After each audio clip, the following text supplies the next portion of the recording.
माजी में तो हम यही सुनते आए थे कि मुल्क के कबायली इलाकों और सरहदी इलाकों से असला दूसरे शहरों में जाता है, लेकिन हमारे लाहौर के नुमाइंदे ने ये मालूम किया कि पंजाब के मरकजी शहर से भी असला दूसरे शहरों पे गैर कानूनी तौर पे जा रहा है। आइए देखते हैं कि ये किस तरह शुरू हुआ और ये असला वहाँ से कहाँ कहाँ जा रहा है।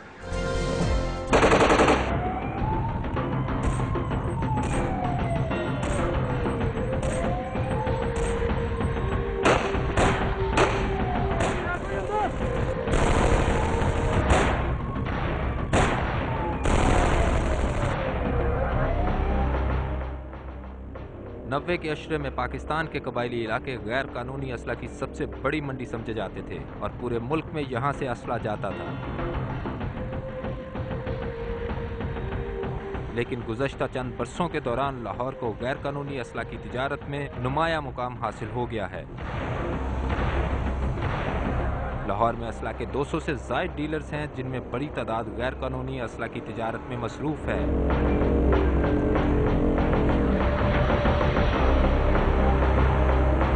काली भेड़ें तो हर बिजनेस के अंदर हैं, चाहे कोई ज़िबा खाना हो जहाँ बकरे ज़िबा होते हों, मरते हुए जानवर के अंदर एक वॉल्व लगा दिया जाता है कि उसकी रगों में पानी भर जाए, तो और क्या कसर क्या रह जाती है। तो किस तरह हो सकता है कि हमारी ट्रेड में ना हो? हैं, बिल्कुल है। एक दो मछली पूरे तालाब को गंदा कर देती है। अगर जायज़ काम चलता है तो नाजायज़ करने की क्या ज़रूरत है। एक आध गंदा आदमी होता है वो जो है ना पूरे कारोबार को ख़राब, और बकाया अच्छे पूरे लोग हर जगह पे होते हैं।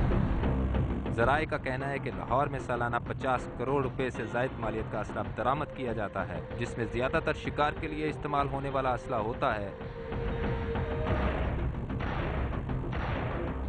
ताहम इसकी आड़ में बड़ी तादाद में ममनुआ असला भी मंगवा कर बिला लाइसेंस फरोख्त कर दिया जाता है। ट्राइबल एरियाज के डीलर्स के पास तो आना है स्मगल शुदा असला, अफगानिस्तान से आ गया और मिलिट्री सरप्लस वगैरह आ गया, लेकिन ये वो चाइना वगैरह के जो पिस्टल्स वगैरह आते हैं, जो इस टाइप की चीज़ें आती हैं, इनकी ट्राइबल एरियाज़ के अंदर मार्केट है। इसलिए कुछ काली भेड़ें ऐसी हैं जो ये वेपन्स जो हैं 2 नंबर तरीके से उधर पहुंचा देती हैं, और उधर हमारे ही जाके भाई जो हैं वो ख़राब होते हैं उनके हाथों। उनको अक्सर 2 नंबर चीज़ भी दे दी जाती है, पैसे भी उनसे डबल चार्ज किए जाते हैं। कानूनी माहिरीन के मुताबिक गैर कानूनी असला की तिजारत में मुलव्वस अफराद गिरफ्तार तो हो जाते हैं, लेकिन कानूनी सुकम की वजह से जल्द रिहा होकर दोबारा कारोबार शुरू कर देते हैं। हर जगह काली भेड़े हैं और लीकेज पुलिस पे होता है। 70% केस वहाँ पे दफन हो जाते हैं। जो 20-30 आते हैं वो कमज़ोर एविडेंस पे भरे जाते हैं। लाहौर में जारी गैर कानूनी असला की तिजारत इस बात का सबूत है कि इसमें मुलव्वस अफराद के हाथ बहुत लंबे हैं। वो बाआसानी कानून की आंखों में धूल झोंक कर न सिर्फ गैर कानूनी असला दरामद करते हैं, बल्कि इसे अंदरूनी मुल्क सप्लाई भी कर देते हैं। मुल्क में अमनो अमान की सूरत हाल इंतहाई अबतर है।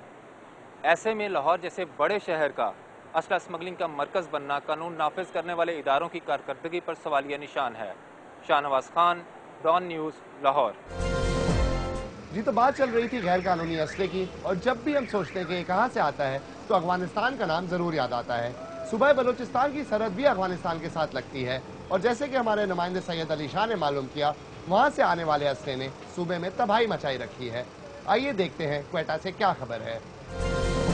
अफगान खाना जंगी की वजह से जहाँ पूरे पाकिस्तान में असला कल्चर आम हुआ, वही बलूचिस्तान भी असले और बारूद के ढेर में तब्दील हो गया। सूबे में पड़ोसी मुल्क अफगानिस्तान से गुज़श्ता 3 दहाइयों से हथियारों की स्मगलिंग का सिलसिला जारी है। रूसी अफवाज की अफगानिस्तान पर जारियत के नतीजे में लाखों अफगान बाशिंदे बलूचिस्तान आ गए। अफगान महाजरीन की आमद और साबिक फौजी अमर ज़ियाउल्लह की पॉलिसियों की वजह से कलाशनकोफ और हीरोइन कल्चर को फ़रोग मिला।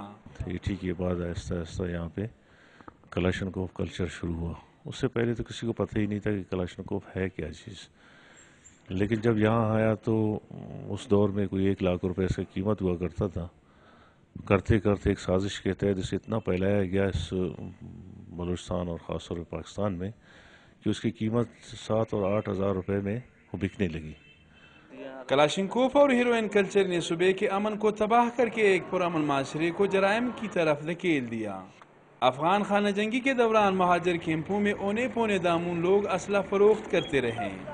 افغان مجاہدین کو جو اسلحہ امریکہ اور دیگر ممالک سے روسی افواج کے خلاف لڑنے کے لیے ملتا تھا، اس میں سے کچھ استعمال اور کچھ فروخت کے لیے بازاروں میں پہنچ جاتا تھا۔ بلوچستان میں اس وقت جو امن و امان کی صورتحال ہے وہ اتنی خراب ہو چکی ہے کہ جس کے باعث ایک عام آدمی بھی نہ چاہتے ہوئے کہ وہ اسلحہ رکھے، لیکن وہ مجبور ہے اپنے سیلف، اپنی جان کی، اپنے بچوں کے، اپنے فیملی کی دفاع کرنے کے لیے اسلحہ رکھنے پر مجبور ہے، کیونکہ آئے روز کوئٹہ میں ٹارگٹ کلنگ کے واقعات ہوتے ہیں، چوریاں ہوتے ہیں، گھروں میں لوگ گھس کر کے لوگوں کو لوٹتے ہیں۔ بلوچستان کے بااثر افراد نے اس وقت زیادہ اسلحہ خریدا جس کے باعث قبائلی جھگڑوں نے جنم لیا، جس میں ہزاروں قیمتی انسانی جانیں ضائع ہو چکی ہے۔ مہاجر کیمپوں میں اسلحے کی باقاعدہ مارکیٹیں ہوا کرتی تھی جس کے باعث لوگ آسانی سے اسلحہ خرید سکتے تھے۔ بعض گروپوں کے پاس تو اتنا جدید اسلحہ ہے جو قانون نافذ کرنے والے اداروں کے پاس بھی نہیں ہے۔ تاہم حکام کا کہنا ہے کہ غیر قانونی اسلحہ رکھنے والوں کے خلاف کارروائی کی گئی ہے۔ کافی تعداد میں اسلحہ بھی ہم نے جو ریکور کیا ہے وہ تقریباً گنیں جو ہیں تقریباً 1000 سے زیادہ ہیں جو 2009 میں پکڑی گئی تھی۔ اسی طرح گرینیڈز بھی ہیں اور اینٹی ٹینک اور اینٹی پرسنل مائن فیلڈ بھی ہیں جو کہ ایف سی، پولیس اور لیویز نے ریکور کی ہیں مختلف علاقوں سے۔ اسلحے کی آسان خرید و فروخت نے بہت سے سماجی مسائل کو بھی جنم دیا۔ نوجوانوں کی بڑی تعداد نے اسلحہ اٹھا کر بے راروی، چوری چکاری اور دیگر جرائم شروع کیے، جس کی وجہ سے پورا معاشرہ متاثر ہوا۔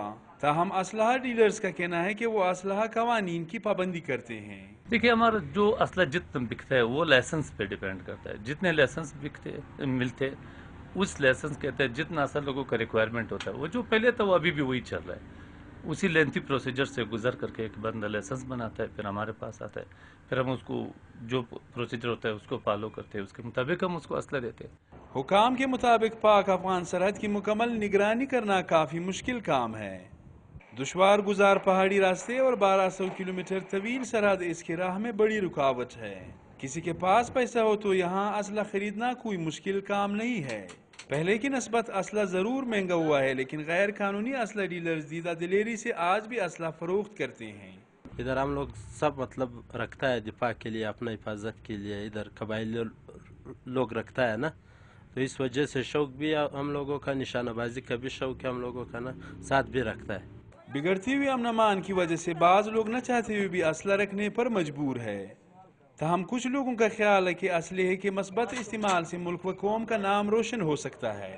میرا یہ کوشش ہوتا ہے کہ ہماری جو نوجوان نسل ہے وہ بجائے منشیات کی طرف چلا جائے، اس کو ہم لوگ جو ہے نا سپورٹس شوٹنگ کی طرف راغب کرتے ہیں تاکہ وہ سپورٹس کی طرف آ جائے، کھیلوں کی طرف آ جائے، نشانہ بازی کی طرف آ جائے، تاکہ ایک اچھے شوٹر ہم لوگوں کو پرووائڈ ہو سکے ہمارے صوبے کو، ہمارے ملک کو، اور تاکہ وہ نیشنل لیول پہ، انٹرنیشنل لیول پہ تاکہ اپنا نام بھی کما سکے، اپنے صوبے کا نام بھی روشن کر سکے۔